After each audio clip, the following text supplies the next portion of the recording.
দেশজুড়ে বয়ে যাচ্ছে মৃদু থেকে মাঝারি তাপপ্রবাহ। কাঠ ফাটার রোদে জনজীবনে হাঁসফাঁস অবস্থা। মঙ্গলবার চট্টগ্রামের তাপমাত্রা পৌঁছায় প্রায় ৩৮ ডিগ্রি সেলসিয়াসে। এতে বাড়ছে তাপপ্রবাহজনিত রোগের প্রকোপ। নগরীর হাসপাতালগুলোতে বাড়ছে সর্দি, জ্বর, ডায়রিয়ার রোগীর সংখ্যা। এছাড়া বড়দের হিট স্ট্রোকের ঝুঁকিও বাড়ছে। চট্টগ্রাম থেকে সহকর্মী AK-M নাজিমের তথ্যচিত্রে ডেস্ক রিপোর্ট। প্রচণ্ড দাবদাহে পড়ছে বন্দরনগরী চট্টগ্রাম সহ গোটা দেশ। দেশের কোথাও কোথাও তাপমাত্রা ছাড়িয়েছে 40 ডিগ্রি সেলসিয়াস। ভ্যাপসা গরমে স্বস্তি মিলছে না ঘরেও। গরমে কাবু ছোট বড় সবাই। বাড়ছে ডায়রিয়া, জ্বর সহ গরমজনিত রোগের প্রকোপ। শিশুদের পাশাপাশি বয়স্করা আছেন হিট স্ট্রোকের ঝুঁকিতে। গরমের কারণে জ্বর, সর্দি, ডায়রিয়া সহ বিভিন্ন রোগ নিয়ে চট্টগ্রাম মেডিকেল কলেজ হাসপাতালে ভর্তি হচ্ছে সাধারণ মানুষ।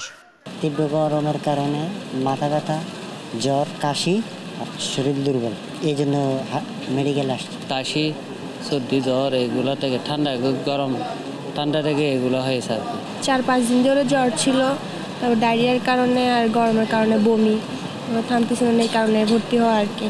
সকাল থেকে অলরেডি 6টা স্যালাইন দিছে, এখন মোটামুটি ভালো। জ্বর, কাশি 3 দিন ধরে, আর খাবার দাবার খাচ্ছে না, চোখ মেলতে পারতেছে না। তীব্র তাপদাহের কারণে জ্বর ও কাশি সহ নানা রোগে আক্রান্ত হচ্ছে লোকজন। এক্ষেত্রে শিশু ও বয়স্কদের আক্রান্তের হার বেশি, তাই সতর্ক থাকার পরামর্শ চিকিৎসকদের। বাইরের যেগুলো ক্ষেত্রে খাবার, এগুলো সাবধানতার সাথে খাওয়ার জন্য আর কি, বিশেষ করে পানি খাওয়ার ক্ষেত্রে, বা হচ্ছে যেগুলো অনেকে হচ্ছে আখের জুস খায় বা ভিন্ন জনের দোকানের ইয়াগুলো খায়, এগুলো যাতে অ্যাভয়েড করে আর কি, বা ফুচকা খাওয়ার ক্ষেত্রে সতর্কতা অবলম্বন করার জন্য। 3 দিনের বেশি জ্বর থাকলে চিকিৎসকের পরামর্শ নিয়ে ওষুধ সেবন করা উচিত, জানান চট্টগ্রাম মেডিকেলের পরিচালক।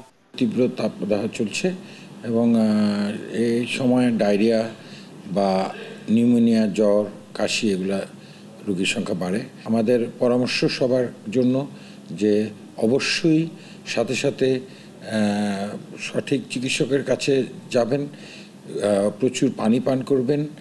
স্যালাইন খাওয়া, ঘাম ও ময়লাযুক্ত হাতে কোনো কিছু মুখে না দেয়া এবং পচা বাসি খাবার এড়িয়ে চলা এবং বড় ছোট সবাইকে বেশি পরিমাণে নিরাপদ পানি পানের পরামর্শ দিচ্ছেন চিকিৎসকেরা। নিউজ ডেস্ক, দেশ টিভি।